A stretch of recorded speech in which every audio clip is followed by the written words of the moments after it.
China schließt Elektrofahrzeuge aus dem strategischen Plan 2026 bis 2030 aus.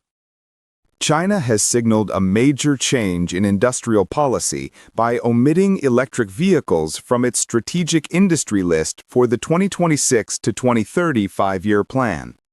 This formal exclusion was disclosed on October 29, 2025, and is widely interpreted as a signal that large-scale direct subsidies for the sector are likely to be scaled back.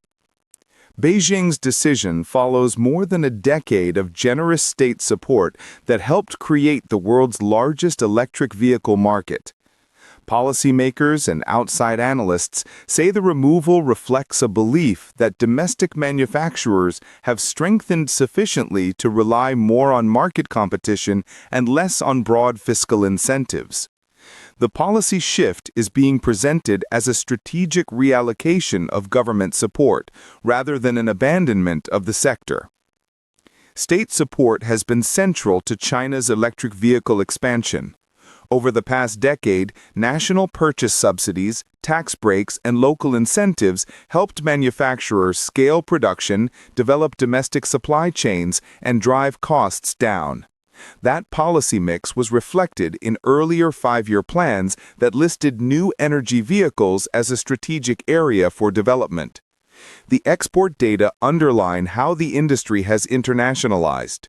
In September 2025, exports of battery electric and plug-in hybrid vehicles rose sharply, doubling year-on-year to roughly 222,000 units. That surge highlights strong demand abroad, even as competition and margin pressure intensify inside China. The export rebound is a key factor in policymakers' calculation that the sector can increasingly compete without the same scale of direct consumer subsidies. The draft strategic blueprint for 2026 to 2030 does not list new energy vehicles among the priority industries that will receive top-line policy support. That formal omission reduces the likelihood of future large-scale direct subsidy programs aimed at consumer purchases or broad production support. Analysts say the move signals an intention to let markets play a larger role in deciding which firms succeed. Market data show Chinese manufacturers are already seeking growth beyond their home market. Reports point to a record month of Chinese car sales in Europe in October 2025, driven by strong demand for battery electric and hybrid models and led by firms such as BYD, SAIC's MG, and Chery.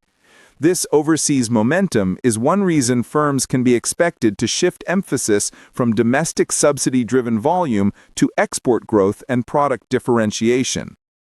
Industry commentators say the policy change could speed up consolidation. Companies that have depended heavily on subsidies may face margin pressure and restructuring.